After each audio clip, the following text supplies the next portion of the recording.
Well, howdy there, Internet people. It's Bo again. So, today we're going to talk about the Moskva. This is a ship, was a ship, that now lives in a pineapple under the sea off the coast of Ukraine. It was sunk. It was a Russian warship, the flagship of the Black Sea Fleet, and it sank. There are varying explanations for this. The Ukrainian military claims that they sank it. The Russian military claims it spontaneously combusted. I don't know which is worse for the Russian military, to be honest. I don't know if it's worse to have it sank by the Ukrainians or to admit that your crew is so inept that a small fire sank your flagship. Either way, it's all bad for the Russian side. Quick overview: the ship was originally built in 1979 in Ukraine, commissioned in 1983 as the Slava. In 2000, it was refitted, a very costly refit, and recommissioned, renamed the Moskva. And then in 2022, it was renamed again the Snake Island Memorial Reef. All jokes aside, because there's a whole bunch of them to make about this, we can't overlook the fact that naval history was probably just made. This is the first time in modern naval history that I'm aware of that the flagship of a fleet was sank by a country without an operational navy. This is kind of like getting fired on your day off. But people want to know the value of it. That's really hard to determine. This isn't a disposable asset. This isn't like a tank or a plane.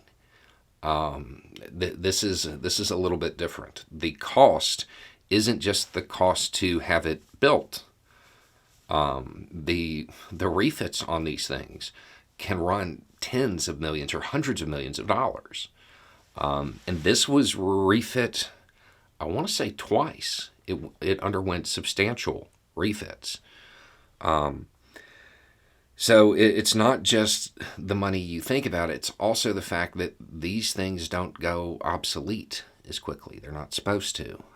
The Moskva was supposed to be in service until 2040, meaning somebody born in Moscow today could have served on it its last year in service.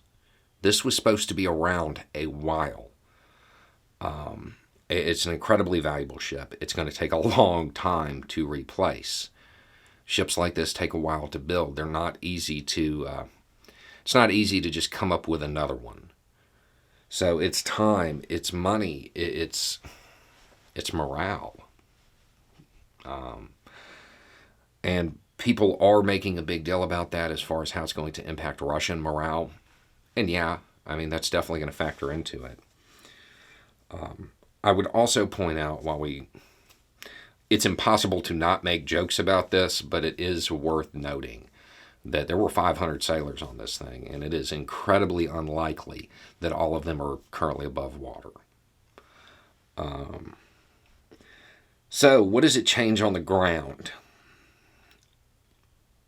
Honestly, not a whole lot. Not really. Russian ships are going to be leery of coming close to the Ukrainian shores now, lest they also spontaneously combust. So that may provide a little bit of breathing room, but it's not going to keep them from operating. I think the biggest loss here, the biggest thing that's going to impact the future of the war, is the fact that a leader who is trying his best to save face and posture and talk about his country's military might just lost their flagship to a country without an operational navy. that may be the thing that kind of brings all this into focus, or it may be something that he feels that he has to double down on, and prove that the Russian Navy isn't incompetent. But I have a feeling the loss of this ship will weigh heavily in the mind of Putin, because this isn't something that they can cover up. It's not something they can ignore. They can come up with some story to explain it missing, but I don't think the Russian people are going to buy the story that they're putting out. It was in a war zone, and it sank. So that's an overview of it. There are tons of PR opportunities for Ukraine in this one. It is certainly going to be a morale boost to the Ukrainian side.